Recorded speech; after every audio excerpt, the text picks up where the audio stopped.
Chers visionnaires, bonjour. J'espère que vous allez bien. Pour celui qui me découvre pour la première fois, je m'appelle Thierry. Sur la chaîne, je parle d'entrepreneuriat d'investissement en Afrique, car je reste persuadé que c'est en entrepreneur d'investissement qu'on pourra développer notre continent. C'est en investissant massivement sur le plan économique que le continent pourra se développer. Si j'ai créé la chaîne, c'est en fait de partager mes astuces techniques business, de te partager mon mindset, afin de t'aider dans tes réalisations ou soit dans tes futures réalisations. Si les thématiques qui te parlent, n'hésite pas à t'abonner en appuyant sur le petit bouton rouge, en validant la cloche, afin de ne pas manquer plusieurs vidéos business que je diffuse sur la chaîne afin de t'aider. Si tu l'as déjà aussi fait, je te dis merci. Donc sur la vidéo d'aujourd'hui, le thème c'est comment gagner beaucoup d'argent avec cette culture. Donc de quelle culture il s'agit? Il s'agit ici de la culture technique, voilà, banane plantain. Donc il s'agit de la culture du banane plantain. La banane plantain, voilà, c'est l'un des produits les plus consommés en Afrique. Après la pomme de terre, tu as la banane plantain. Donc c'est une culture aussi hyper stratégique. Donc j'ai coutume à te dire à chaque fois que c'est une culture sur laquelle on gagnerait à se lancer à faire des plantations intensives de bananes plantain afin de pouvoir aussi après passer à la phase de transformation. C'est qu'à chaque fois, je te dis ici, c'est bien de produire, mais c'est encore mieux de passer à la phase de transformation. Donc la banane plantain, c'est une culture que nous maîtrisons. Je vais te demander de te former parce que là, la formation est importante. Il faudrait avoir la formation. C'est une culture qu'on maîtrise très bien en Afrique. Les paysans, les paysannes, les techniciens, les ingénieurs agronomes, c'est une culture qui est maîtrisée. Aujourd'hui aussi, grâce à la technologie, on a des ingénieurs agronomes qui ont pu, comme ça, améliorer que les qualités de matière végétale, dont les semences. Avant la banane plantain, il fallait passer, voilà, avoir un tronc mère qui produit des rejets, des rejetons. On ne pouvait que prélever les rejetons au bout de 2 ans. Et lorsqu'on allait planter, les récoltes n'étaient pas homogènes. Mais aujourd'hui, grâce à la méthode PIF, donc c'est une technique, PIF, c'est plan issu de fragments de tiges. Donc, c'est un Camerounais, un ingénieur agronome camerounais, qui a mis sur pied cette technique-là, cette technologie, qui permet aujourd'hui, en un laps de temps, de multiplier les matières végétales. Rappelle-toi, je t'ai dit, par l'ancienne méthode, la méthode traditionnelle, il fallait attendre 2 ans afin de pouvoir prélever les rejets.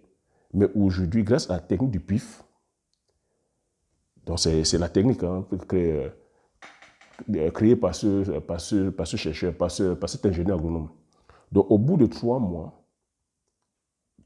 on peut multiplier plus de 300, plus de 400 rejets à travers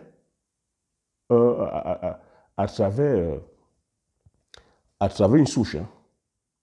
Donc tu vois, aujourd'hui, avec un rejet, on peut multiplier au moins 400 esplants. Donc c'est une technique, je ne vais pas trop développer ça ici, c'est une technique, c'est juste pour te dire qu'aujourd'hui, si tu veux faire des plantations de plus de 5, 10, 20, 30, 40, 50, 100 hectares, c'est possible. Or, que quelques années en arrière, c'était un peu difficile parce que trouver le matériel végétal, ça allait être un peu compliqué. Mais aujourd'hui, il y a des experts, il y a des pépiniéristes qui sont formés, qui peuvent te ravitailler en termes de rejet. Donc le rejet, c'est comme ça que ça s'appelle. On appelle les rejetons, donc là, c'est des rejets.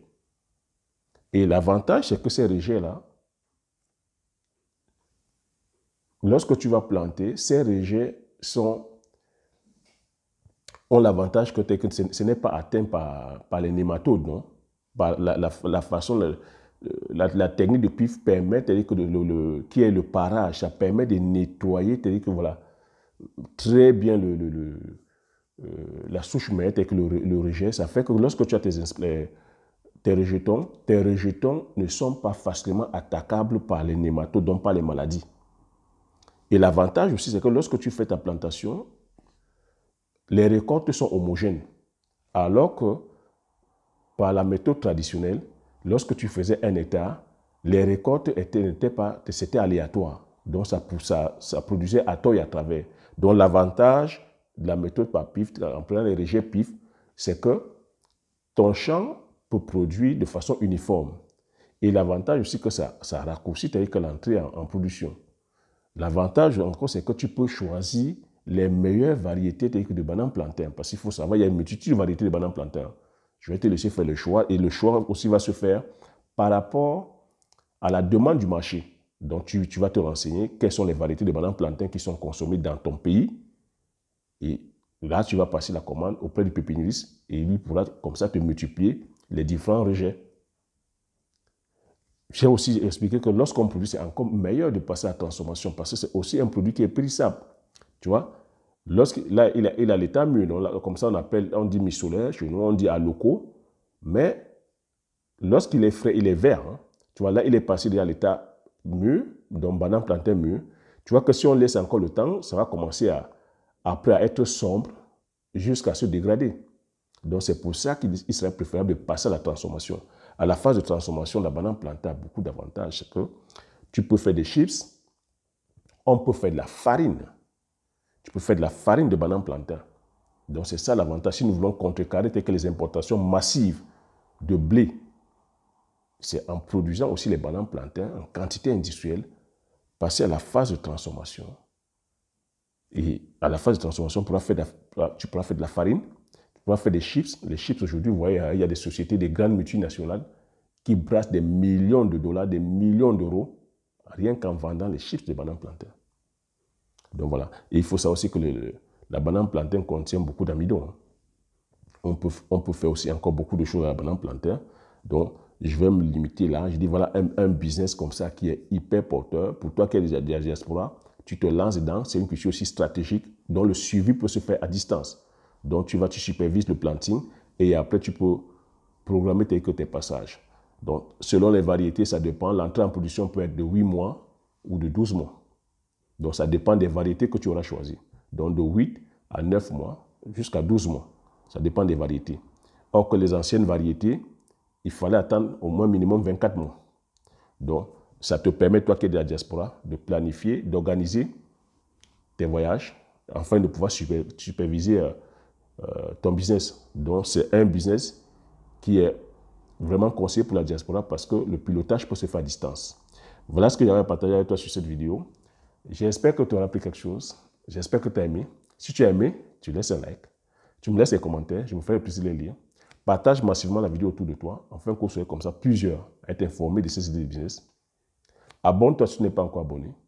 Comme j'ai coutume à dire, l'information, c'est la connaissance. La connaissance, c'est la richesse. Une fois que tu as ces informations, tu appliques tes stratégies et tu passes à l'action massivement afin d'impacter ta vie et impacter la vie de tous ceux qui t'entourent. Sur ce, je te dis merci et aux prochaines vidéos. Ciao.